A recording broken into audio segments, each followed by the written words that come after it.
Assalamualaikum warahmatullahi wabarakatuh. Perkenalkan, nama saya Lita Dwi Andini dengan NPM 2208260169. Di sini izinkan saya untuk mempresentasikan tugas saya terkait tentang blok ginekologi.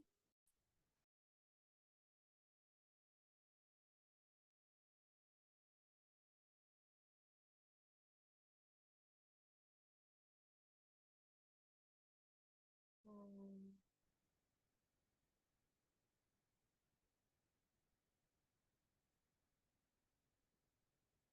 Baik, di sini saya akan mengambil materi tentang vaginitis, yang dimana kita ketahui definisi vaginistis itu adalah peradangan atau infeksi pada vagina dapat menyebabkan gejala seperti keputihan, gatal, dan nyeri. Kondisi ini sering disebabkan oleh infeksi bakteri, jamur, ataupun parasit, tetapi juga dapat disebabkan oleh iritasi kimia ataupun alergi. Nah, penyebabnya itu adalah infeksi bakteri yang disebabkan oleh pertumbuhan berlebihan bakteri anaerob seperti grane, Granulella vaginalis. Terus yang kedua ada infeksi jamur atau Candidiasis vaginalis, itu biasanya disebabkan oleh Candida albicans. Yang ketiga ada infeksi parasit yang disebabkan oleh protozoa Trichomonas vaginalis. Yang keempat ada iritasi ataupun alergi, reaksi terhadap produk seperti sabun, deterjen ataupun spermisida.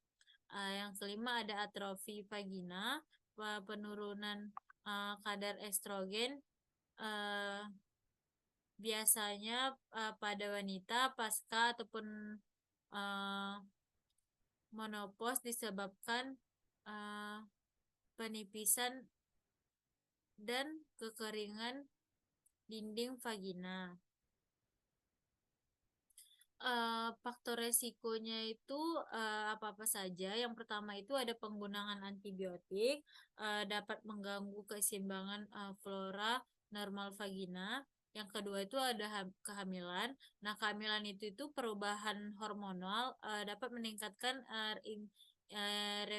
resiko infeksi pada jamur tersebut. Nah, yang ketiga itu ada diabetes ataupun mempunyai riwayat diabetes. Gula darah yang dapat terkontrol dapat meningkatkan reaksi infeksi tersebut. Nah, yang keempat itu ada kebersihan yang buruk dan berlebihan, penggunaan dosing ataupun produk kebersihan yang sangat keras sehingga dapat menurunkan pH untuk melindungi kemaluan tersebut.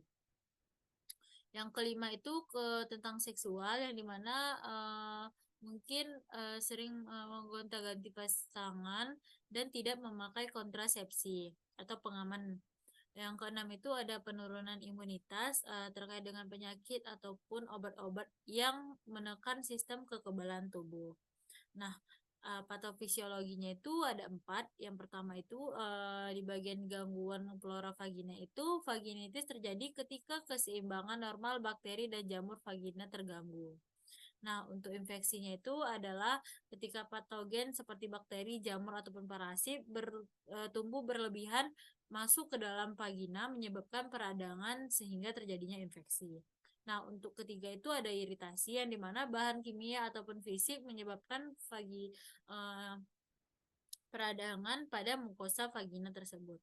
Nah, yang keempat itu ada atrofi yang dimana penurunan estrogen menyebabkan penipisan mukosa vagina, meningkatkan resiko iritasi dan infeksi tersebut.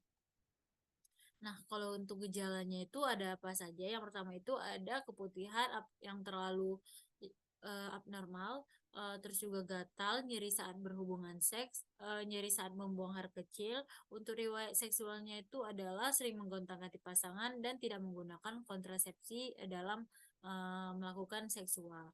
Nah, untuk riwayat medisnya itu ada diabetes, penggunaan antibiotik, riwayat infeksi vagina sebelumnya.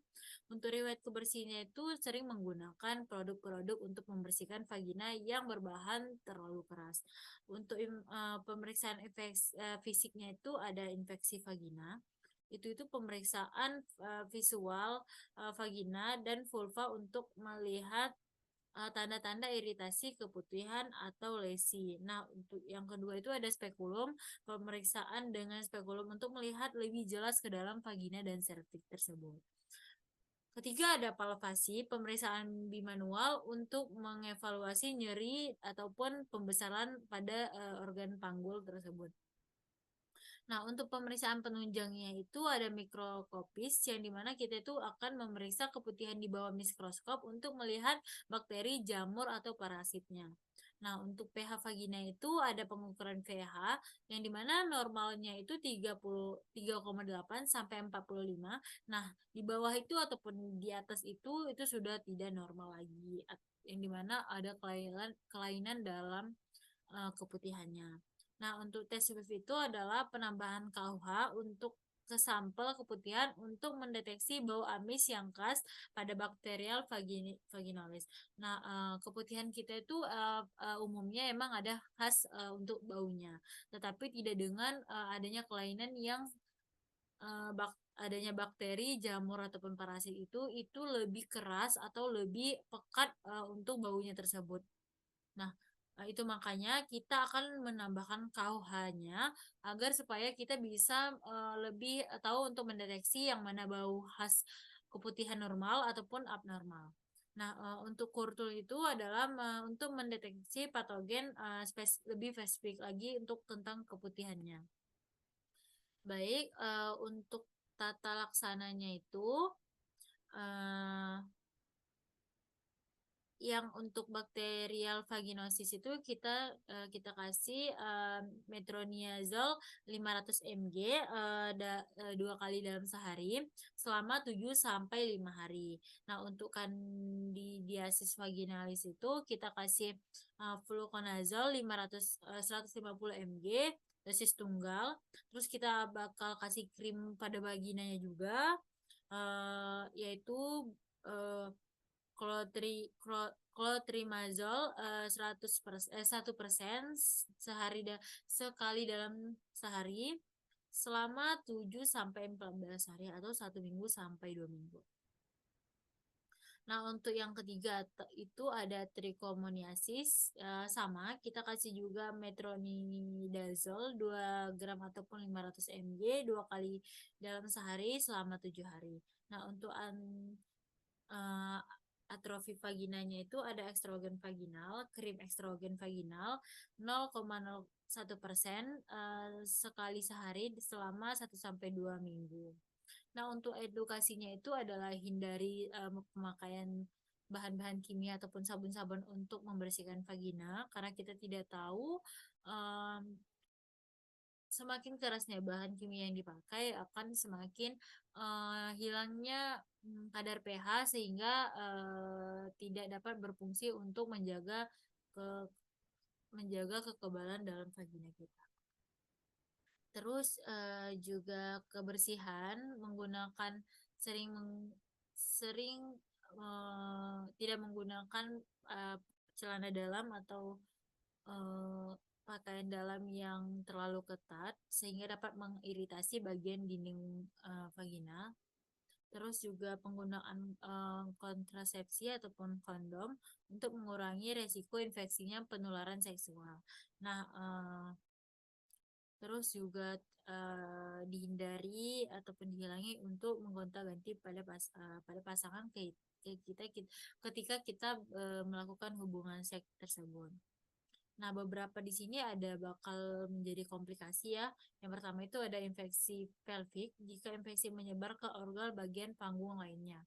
Yang kedua itu ada masalah kehamilan, bakterial vaginosis dapat menyebabkan kehamilan prematur atau berat badan lahir rendah. Nah, untuk yang terakhir itu ada infertilitas yang dimana infeksi kronis dapat menyebabkan kerusakan pada sistem reproduksi tersebut. Baik, mungkin itu saja yang dapat saya sampaikan terkait dengan materi saya tentang vaginitis. Di bawah terdapat referensi yang sudah saya cantumkan beberapa untuk membuat mind map tersebut. Baik.